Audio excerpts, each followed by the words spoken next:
بسم اللہ الرحمن الرحیم۔ حضرت ابراہیم علیہ السلام کی عمر مبارک 86 برس ہو چکی تھی، تاہم اولاد کی نعمت سے محروم تھے۔ انہوں نے اللہ تعالیٰ کی بارگاہ میں کچھ اس طرح دعا کی: اے میرے رب، مجھے نیک اور صالح بیٹا عطا کر۔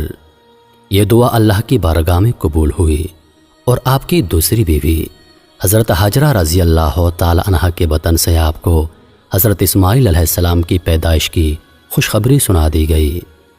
عبرانی زبان میں اسماعیل کا تلفظ شمائل ہے۔ شما کے معنی ہے سن، اور ایل اللہ کے مترادف ہے۔ چونکہ اولاد کے لیے آپ علیہ السلام کی دعا سن لی گئی تھی، اس لیے آپ کا نام اسماعیل رکھا گیا۔ حضرت سارہ رضی اللہ تعالی عنہا حضرت ابراہیم علیہ السلام کی پہلی بیوی تھیں، اس لیے حضرت ہاجرہ رضی اللہ تعالی عنہا کے بطن سے حضرت اسماعیل علیہ السلام کی پیدائش کی خبر ان پر شاک گزری۔ اس لیے انہوں نے حضرت ابراہیم علیہ السلام سے اصرار کیا کہ حضرت ہاجرہ رضی اللہ تعالی عنہا اور ان کے بیٹے کو یہاں سے دور کر دو، یہ لوگ میری نگاہ کے سامنے نہ رہیں۔ حضرت ابراہیم علیہ السلام کو یہ بات بہت ناگوار گزری، مگر بارگاہ الہی سے جب حکم ہوا کہ حضرت ہاجرہ اور اسماعیل کو عرب کے ریگستان میں چھوڑ دیا جائے، حضرت ابراہیم علیہ السلام حضرت ہاجرہ رضی اللہ تعالی عنہا اور حضرت اسماعیل علیہ السلام کو اسی جگہ لے آئے جہاں آج کعبہ ہے۔ اس زمانے میں یہ جگہ بالکل غیر آباد تھی۔ ایک تھیلی کھجور اور ایک مشکیزہ پانی کے ہمراہ آپ نے انہیں وہاں چھوڑ کر جب جانے لگے تو بی بی ہاجرہ رضی اللہ تعالی عنہا نے انہیں روک کر پوچھا: ہمیں اس بیابان میں چھوڑ کر آپ کہاں چل دیے؟ حضرت ابراہیم علیہ السلام کی خاموشی پر حضرت بی بی ہاجرہ رضی اللہ تعالی عنہا نے پوچھا: کیا یہ میرے رب کے حکم سے ہے؟ حضرت ابراہیم علیہ السلام نے ہاں میں جواب دیا۔ تب بی بی ہاجرہ رضی اللہ تعالی عنہا نے انہیں جانے دیا اور فرمایا: ہمارے لیے اللہ ہی کافی ہے۔ حضرت ابراہیم علیہ السلام جب چلتے چلتے ایسی جگہ پہنچے کہ دونوں ماں بیٹا نگاہوں سے اوجھل ہو گئے تو آپ نے اپنے دونوں ہاتھ بلند کیے اور اللہ کے حضور عرض کیا: اے میرے رب، میں نے بسائی ہے ایک اولاد ایسے میدان میں جہاں کھیتی نہیں، تیرے ادب گھر والے کے پاس۔ اے رب، ہمیں تا قائم رکھ رب۔ اے رب، بعض لوگوں کے دل جھکتے ان کی طرف، اور ان کو روزی عطا فرما اپنے فضل سے تاکہ یہ شکر کریں۔ حضرت ہاجرہ رضی اللہ تعالی عنہا چند روز تک مشکیزے سے پانی پیتی رہیں اور کھجوروں سے گزارا کرتی رہیں، اور حضرت اسماعیل علیہ السلام کو دودھ پلاتی رہیں۔ جب پانی اور کھجوریں ختم ہو گئیں تب وہ پریشان ہو گئیں، کیونکہ وہ خود بھوکی تھیں، اس لیے دودھ بھی نہ اترتا تھا، اور بچے نے بھوک اور پیاس سے رونا شروع کر دیا تھا۔ بچے کی بے چینی دیکھ کر حضرت ہاجرہ رضی اللہ تعالی عنہا نے پانی کی تلاش شروع کر دی، اور وہ صفا پہاڑی پر چڑھیں کہ شاید کوئی اللہ کا بندہ نظر آ جائے یا کہیں سے پانی مل جائے، مگر کچھ نظر نہ آیا۔ پھر وہ واپس وادی میں آ گئیں، اور پھر وہ دوسری پہاڑی مروہ پر چڑھیں کہ کہیں پانی نظر آ جائے۔ اس طرح آپ نے 7 چکر لگائے۔ مامتا کا یہ جذبہ اللہ تعالیٰ کی بارگاہ میں اس قدر مقبول ہوا کہ بیت اللہ کی زیارت کے لیے آنے والے ہر فرد پر اللہ تعالیٰ نے اسے لازم قرار دے دیا کہ حضرت ہاجرہ رضی اللہ تعالی عنہا کی سنت کی پیروی کرتے ہوئے صفا اور مروہ کے پہاڑوں کی سعی کرے۔ اس جستجو پر مشتمل عمل کی مقبولیت کا ایک اشارہ یہ بھی تھا کہ 7ویں چکر میں حضرت ہاجرہ رضی اللہ تعالی عنہا جب بچے کے پاس واپس آئیں تو دیکھا کہ جس جگہ حضرت اسماعیل علیہ السلام روتے ہوئے ایڑیاں رگڑ رہے تھے، وہاں سے پانی کا چشمہ جاری ہو گیا ہے، اور یہ چشمہ آج بھی موجود ہے، اور ہم لوگ اسے آب زمزم کے نام سے جانتے ہیں۔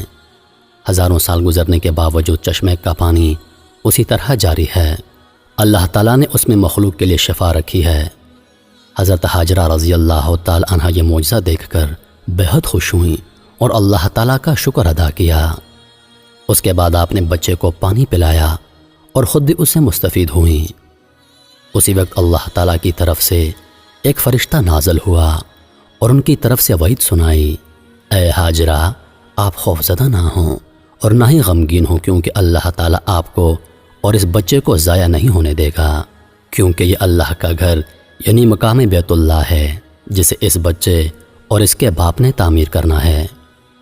کچھ عرصے کے بعد بنو جرح نامی ایک قبیلہ پانی کی فراوانی دیکھ کر حضرت ہاجرہ رضی اللہ تعالی عنہ کی اجازت سے یہاں آ کر آباد ہو گیا۔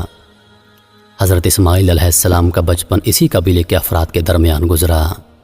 ابھی حضرت اسماعیل علیہ السلام بچے ہی تھے کہ حضرت ابراہیم علیہ السلام نے خواب میں دیکھا کہ حضرت ابراہیم علیہ السلام اپنے لخت جگر کو اللہ کی راہ میں قربان کر رہے ہیں۔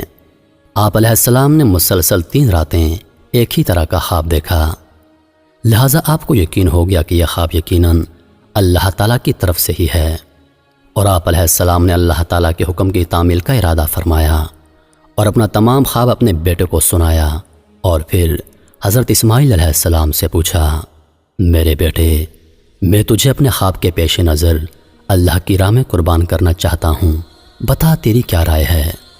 اس پر حضرت اسماعیل علیہ السلام نے انتہائی تحمل کے ساتھ فرمایا، بابا جان، آپ اللہ کے نبی اور ان کے برگزیدہ بندوں میں سے ہیں، آپ بے فکر ہو کر اللہ کے حکم کی تعمیل کریں، انشاءاللہ آپ مجھے انتہائی صبر والا پائیں گے۔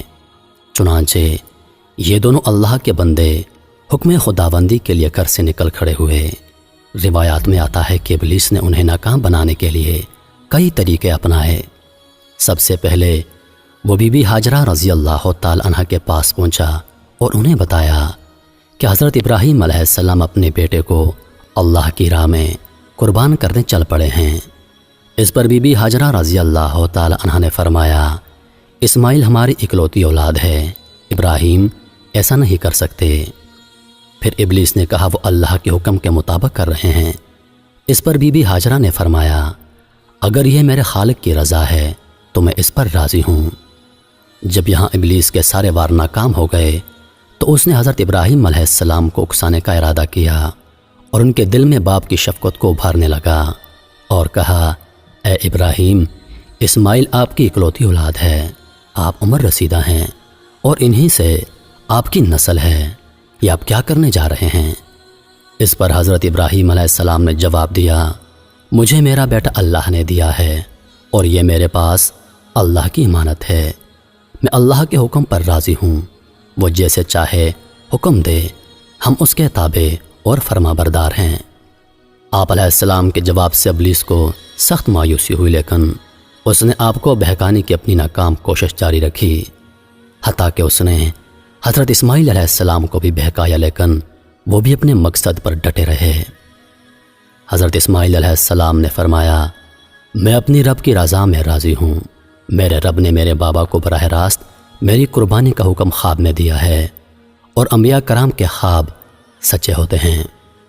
کہا جاتا ہے کہ ابلیس نے انہیں 3 مرتبہ قربان گاہ جانے کی راہ میں حائل ہونے کی کوشش کی، اور تینوں مرتبہ حضرت اسماعیل علیہ السلام اور حضرت ابراہیم علیہ السلام نے ان پر کنکر برسائے اور اسے کامیاب نہ ہونے دیا۔